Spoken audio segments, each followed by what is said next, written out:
Dans un monde où la stabilité financière est reine, une mauvaise évaluation du risque de crédit peut détrôner les plus grands.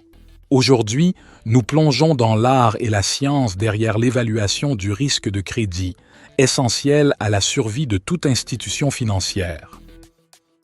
Alors, prêt? C'est parti!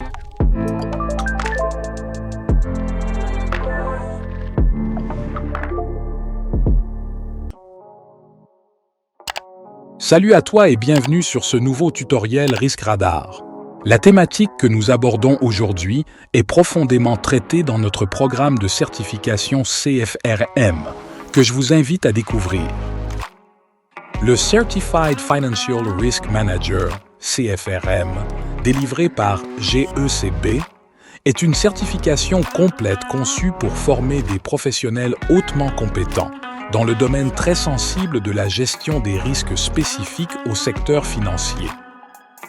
Le programme offre une compréhension approfondie des différents types de risques auxquels les institutions financières sont confrontées, ainsi que les méthodologies avancées pour les évaluer, les gérer et les atténuer.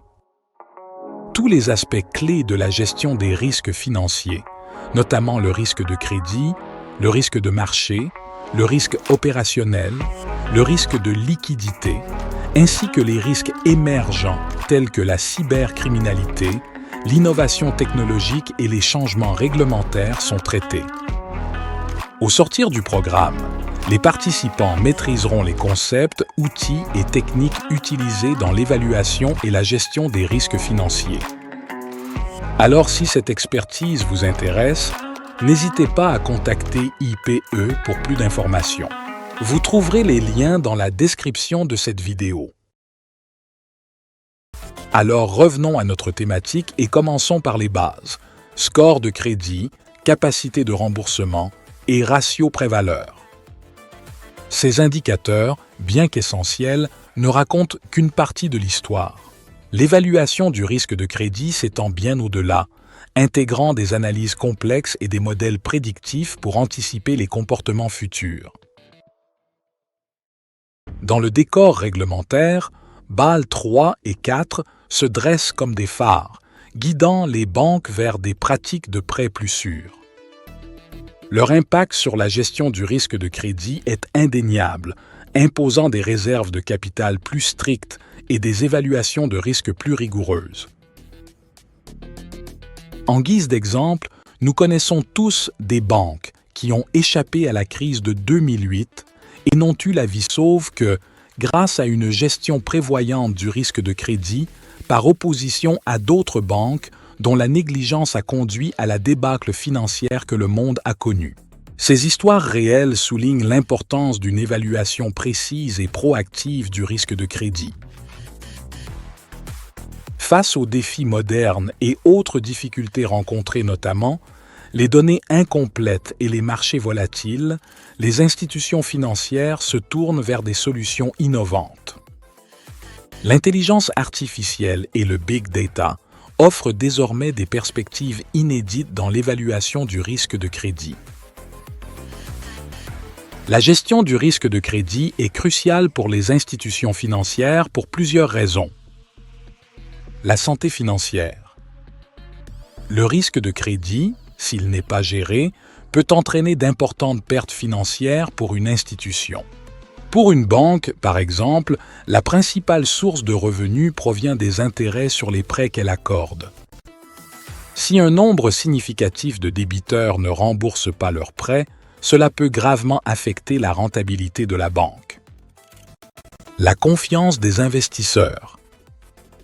Les investisseurs surveillent attentivement comment une institution gère ses risques.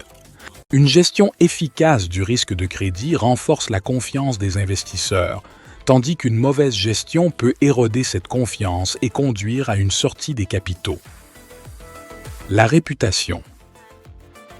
La capacité d'une institution à gérer le risque de crédit affecte également sa réputation sur le marché.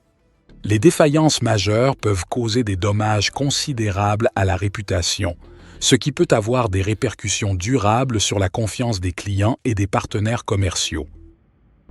La stabilité du système financier. Au niveau macroéconomique, une mauvaise gestion du risque de crédit par plusieurs institutions peut entraîner une crise financière.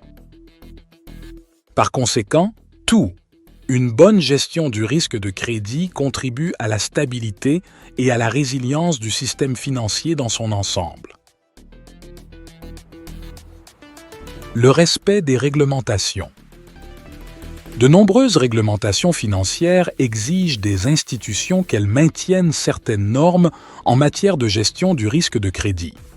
Une gestion adéquate garantit la conformité à ces réglementations, évitant ainsi les sanctions et les pénalités. L'optimisation du capital. Une gestion efficace du risque de crédit permet aux institutions de mieux allouer leur capital. En identifiant et en quantifiant les risques, elles peuvent s'assurer qu'elles détiennent le niveau approprié de fonds propres pour soutenir leurs activités de crédit. Et enfin, la croissance et l'expansion.